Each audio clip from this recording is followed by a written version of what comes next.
Okay. Sorry about that. Are you ready? You got the mic on you? Okay. All right, fine. Yes, hi. I wanted to ask you about what's occurring sort of in the context of your thesis on the Shock Doctrine. Yeah. And it seems like since the economic crisis of 2008, there's just been this series of aftershocks rippling through country after country. Yeah. Do you find that that's going to be the new norm for a globalized economy that we're in right now? Well, we already had a very crisis-prone economy. We've had the Asian financial crisis / contagion. We've seen multiple shocks to the global economy. Really, since globalization, financial globalization began, and it was so easy for speculators to yank their money in and out. But I think the 2008 financial crisis is different, and I think people sense that there isn't, that it wasn't just a bump along the road, that this is a new normal. And my fear at the peak of the financial crisis, when those trillions of dollars were moving from the public coffers to private hands, was that this bailout was going to translate into a public sector crisis. Not only because of how much money was being given to the banks, but also because of the way in which the bailout was administered, because homeowners weren't bailed out, because workers weren't bailed out, because no conditions were placed on that huge transfer of wealth that would have created a different kind of economy, that would have really rebuilt the real economy. So once those decisions were made, it was virtually a guarantee that the bill for the crisis created on Wall Street would be handed down to regular people, and the most vulnerable among them first. And that's what's been happening steadily, and it's just gotten so bad that people are fed up enough to take to the streets, to return to the scene of the crime, and also to challenge the claim that we're broke.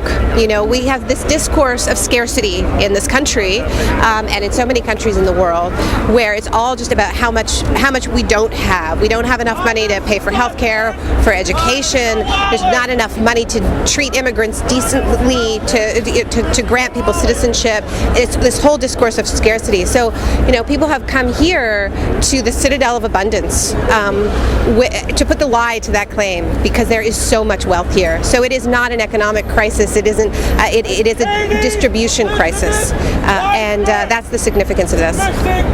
And when you talk about, I know another part of the doctrine was this use of this third part of repression. What are you, when you see what's happening here and in other parts of the world? Do you believe that third part is really just in the beginning of being implemented? And what does the public need to be, who wants to protest, what do they need to be aware of? Yeah, well, the thesis is that when we look at how this economic model has been implemented around the world, is often accompanied by three forms of shock. One is the shock of the crisis that readies the ground.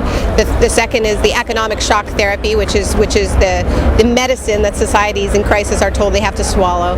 And the third is the shock of repression, when people resist those measures.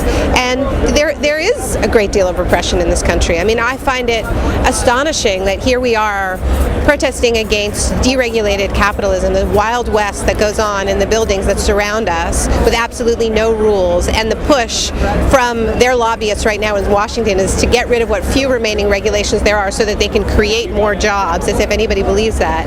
And then here we are in this space, and we are so confined, so restricted in our movements. We can't even amplify our voices because the restrictions on citizenship, on freedom of speech, on freedom to congregate are so limited in this country. And it really is a difference from other countries where there's just a lot more oxygen, a lot more ability to have spontaneous gatherings and to use public spaces. I mean, this city has been so corporatized, so I think a lot of the shocks are already they're coming. They obviously can get a lot worse, and that's why I think it's been so remarkable the way in which this city has responded to the police repression. It's really important that the protesters have been so committedly nonviolent, because that has put all the attention on the police, right? And it's really clear. And this is the first protest that I remember where that's been the case, right? It isn't cops versus protesters.